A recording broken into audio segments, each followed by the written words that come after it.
সকাল 10:30 জেলা পুলিশ সুপারের দপ্তরে বসে ফাইল দেখছিলেন এসপি সর্বরী মণ্ডল। টেবিলের একপাশে জমে থাকা ফাইলগুলোর মধ্যে একটি বিশেষ ফাইল বারবার তার নজর কাড়ছিল। ফাইলটির উপর লাল কালি দিয়ে লেখা ছিল নিখোঁজ তরুণী সংক্রান্ত অভিযোগ। সর্বরী ফাইলটি খুললেন। প্রথম অভিযোগ মধুমিতা দাস, বয়স 19। দ্বিতীয় অভিযোগ সুমনা খাতুন, বয়স 21। তৃতীয় অভিযোগ রিয়া পাল, বয়স 18। এভাবে একের পর এক নাম। গত 8 মাসে মোট 17 জন মেয়ে নিখোঁজ। কিন্তু আশ্চর্যের বিষয় এই যে থানার রেকর্ডে মাত্র 2টি জিডি আছে, কোনো পূর্ণাঙ্গ এফআইআর পর্যন্ত নেই।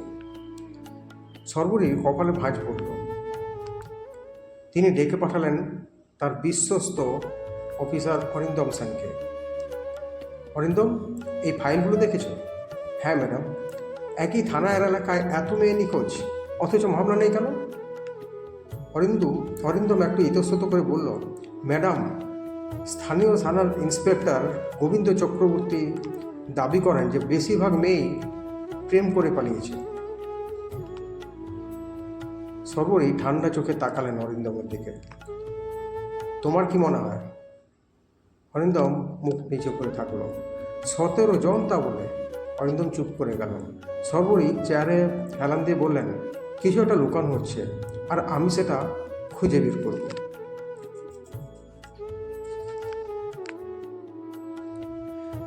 সেদিন বিকেলেই এক বৃদ্ধা মহিলা এসপি অফিসে এসে হাজির হলেন। চোখ দুটো কান্নায় ফুলে গেছে। তার মেয়ে পায়েল 6 মাস আগে নিখোঁজ হয়েছে। মহিলা কাঁদতে কাঁদতে বললেন, ম্যাডাম, আমি 7 বার থানায় গেছি। তারা বলে মেয়ে পালিয়ে গেছে, একবারও এফআইআর নেয়নি। আপনার মেয়ে কি কাউকে ভালোবাসত? না ম্যাডাম, ও বাড়ির বাইরে পর্যন্ত একা যেত না। পুলিশ কি করেছে? একদিন তো ওসি সাহেব বললেন, বেশি বিরক্ত করলে আমাকেই জেলে ভরে দেবেন। সর্বরীর বুকের ভেতরটা মোচড় দিয়ে উঠল। একজন মা যদি নিজের মেয়ের জন্য বিচার চাইতে গিয়ে হুমকি পায়, তাহলে কোথাও না কোথাও সিস্টেম ভেঙে পড়েছে। সেদিন রাতেই তিনি সিদ্ধান্ত নিলেন, এবার মাঠে নামতে হবে। দিন 3 পর শান্তিপুর স্টেশনে ট্রেন নামলো এক সাধারণ মহিলা। মলিন সুতির শাড়ি, চুল এলোমেলো, পায়ে সস্তা চটি, হাতে পুরানো কাপড়ের একটা ব্যাগ। কেউ বুঝতে পারল না এই সাধারণ নারীর মধ্যে লুকিয়ে আছে জেলার সবচেয়ে ক্ষমতাশালী পুলিশ অফিসার। সর্বই একটা ছোট ভাড়া করে উঠলেন। তার পরিচয় স্বামীহারা গরিব মহিলা, কাজের খোঁজে এসেছেন। পরবর্তী কয়েকদিন তিনি মানুষের সঙ্গে মিশতে লাগলেন। চায়ের দোকান, বাজার, বাস স্ট্যান্ড, মন্দিরের সামনে, সব জায়গায় একই গল্প। একদিন এক রিক্সা চালক বললেন, দিদি, সন্ধ্যার পর মেয়েদের বাড়ির বাইরে একা বেরোনো নিষেধ। কেন? ভয় লাগে। কিসের ভয়? লোকটা চারপাশে তাকিয়ে ফিস ফিস করে বলল, এখানে মেয়েরা সব হারিয়ে যায় আর পুলিশ সব জানে। আরেকজন বলল, সবাই জানে কিন্তু কেউ মুখ খোলে না। কেন? কারণ পুলিশের উপরে ভরসা নেই। কারণ পুলিশ এর সঙ্গে জড়িত কিনা, এই কথাটা সর্বরীকে সবচেয়ে বেশি নাড়া দিল। পরদিন তিনি থানায় গেলেন। ভেতরে ঢুকতেই নাকে এলো সিগারেট আর ঘামের গন্ধ। একজন কনস্টেবল মোবাইলে ভিডিও দেখছিল, আরেকজন চেয়ারে পা তুলে ঘুমোচ্ছিল। সর্বরী এগিয়ে বললেন, বাবু, আমার মেয়ে হারিয়ে গেছে। ডিউটি অফিসার বিরক্ত হয়ে তাকালো। কত বয়স? 18। প্রেম করে পালিয়েছে? না বাবু, বাড়ি যাও, একটা অভিযোগ লিখে নিন বাবু। লোকটা রেগে গেল। শুনতে পাচ্ছ না? বেরিয়ে যাও বলছি। ঠিক তখন ঘরে ঢুকলেন ইন্সপেক্টর গোবিন্দ চক্রবর্তী। মোটা গোঁফ, গলায় সোনার চেন, চোখে অহংকার। তিনি সর্বরীকে দেখে বললেন, কি সমস্যা? সর্বরী আগের কথাগুলো আবার বললেন। গোবিন্দ হেসে উঠল। আজকালকার মেয়েরা নিজেরাই পালায়, তারপর পরিবার এসে পুলিশকে দোষ দেয়। তারপর নিচু গলায় বলল, বেশি ঝামেলা করলে ভালো হবে না। সর্বরী মাথা নিচু করে বেরিয়ে এলেন, কিন্তু তার ব্লাউজের বোতামের মধ্যে লুকানো ক্যামেরা সব রেকর্ড করছিল। সেই রাতেই একটা চায়ের দোকানে বসেছিলেন সর্বরী। হঠাৎ দেখলেন সাব ইন্সপেক্টর রক্তিম একটা কালো গাড়ির পাশে দাঁড়িয়ে কারোর সঙ্গে কথা বলছে। গোপনে সর্বরী কাছে গেল। লোকটা বলছিল, আগামী সপ্তাহে বিদেশে চালান যাবে। রক্তিম বলল, গোদামে জায়গা কম হয়ে যাচ্ছে। লোকটা হাসলো। হাত দুটো মেয়ে এলে পাঠিয়ে দেব। সর্বরীর হাত দুটো মুঠো হয়ে গেল। এখন আর সন্দেহ নয়, এটা মানব পাচারের মামলা। পরে 2 রাত গোদামের উপর নজর রাখা হলো। শহরের বাইরে পরিত্যক্ত জুট মিলের পাশে বিশাল এক পুরানো গোদাম। দিনে ফাঁকা, রাতে গাড়ি আসে, গাড়ি যায়, কিন্তু কোনো ব্যবসা নেই। 3য় রাতের দিকে সর্বরী দূরবীন দিয়ে দেখল, হঠাৎ একটা ভ্যান এসে থামল। 2 জন লোক জোর করে একটা মেয়েকে নামালো। মেয়েটি চিৎকার করছিল। তার মুখ কাপড় দিয়ে বেঁধে রাখা ছিল, তাই জোরে আসছিল না। লোকগুলো তাকে টেনে ভিতরে নিয়ে গেল।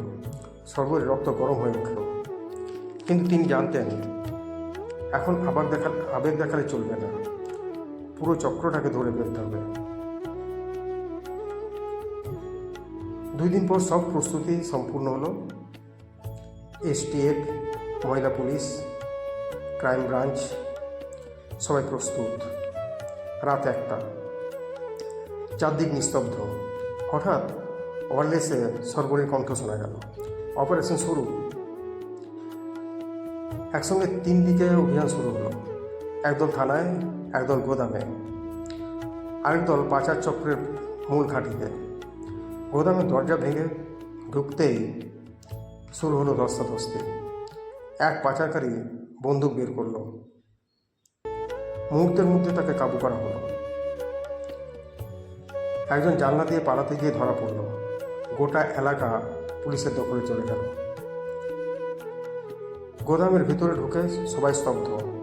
অন্ধকার ঘরে গাদাগাদি করে বসে আছে বন্দী হয়ে প্রায় 20 জন তরুণী। কারো চোখে ভয়, কারো চোখে জল, কারো চোখে হতাশা। কেউ কয়েকদিন ধরে ঠিকমতো খায়নি। একটি মেয়ে কাঁদতে কাঁদতে বলল, আমাদের বাঁচান ম্যাডাম। সর্বরী তার কাঁধে হাত রাখলেন। হ্যাঁ, তোমরা সবাই বাড়ি ফিরে যাবে, ভয় নেই। মেয়েটি হাও হাও করে কেঁদে ফেলল। একই সময় থানায় অভিযান চলছিল। গোবিন্দবাবু প্রথমে ভাবলেন এটা সাধারণ কোনো ঘটনা, সাধারণ কোনো তদন্ত। কিন্তু যখন তিনি দেখলেন SP সর্বরী মণ্ডল নিজে থানায় ঢুকছেন, তখন তার মুখের রং উড়ে গেল। সর্বরী টেবিলের উপর রেকর্ডার রাখলেন। তারপর একে একে শোনালেন গোবিন্দের ঘুষ নেওয়ার গল্প, রক্তিমের পাচারকারীদের সঙ্গে যোগাযোগ, অভিযোগ না নেওয়ার নির্দেশ, সব। ঘরের ভিতর নীরবতা নেমে এলো। গোবিন্দবাবু ফিসফিস করে বললেন, ম্যাডাম, আমি সর্বই তাকে থামিয়ে দিলেন। বাকিটা আদালতে বলবেন। তারপর হাতকড়া পড়ল। পরবর্তী তদন্তে জানা গেল গত 3 বছর ধরে এই চক্র কাজ করছে। চাকরির লোভ দেখিয়ে মেয়েদের ফাঁদে ফেলা হতো, তারপর জোর করে অন্য রাজ্যে এবং বিদেশে পাচার করা হতো। পুলিশের কিছু অসাধু সদস্য মাসে লাখ লাখ টাকা রোজগার করত, তাই অভিযোগগুলো চাপা পড়ে যেত। কিন্তু এবার তারা রক্ষা পেল না। 3 মাস পরে আদালত প্রধান অভিযুক্তদের বিরুদ্ধে কঠোর ব্যবস্থা নিল। অনেক পরিবার তাদের হারিয়ে যাওয়া সন্তানদের ফিরে পেল। শান্তিপুরের মানুষ আবার পুলিশের ওপর বিশ্বাস করতে শুরু করল। একদিন সেই বৃদ্ধা মা, যার মেয়ে পায়েল উদ্ধার হয়েছিল, সর্বর সামনে এসে কাঁদতে লাগলো। বললেন, আমি আশাই ছেড়ে দিয়েছিলাম ম্যাডাম। ভাগ্যিস আপনি ছিলেন। শুধু আপনি আমার মেয়েকে ফেরাননি, আমাদের জীবনটাকেও ফিরিয়ে দিয়েছেন। নইলে বেঁচে কী করতাম। সর্বরই কিছুক্ষণ চুপ করে রইল। তারপর আকাশের দিকে মনে মনে বলল, আইনে পোশাক পরা শুধু ক্ষমতা নয়, দায়িত্বও। আর সেই দায়িত্ব পালন করতে হয়, তাতে যত বড়ই বিপদ আসুক তার মুখোমুখি হয়ে লড়তে হয়। দূরে সূর্য উঠছিল, আর শান্তিপুরের উপর থেকে ধীরে ধীরে সরে যাচ্ছিল বহুদিনের অন্ধকার।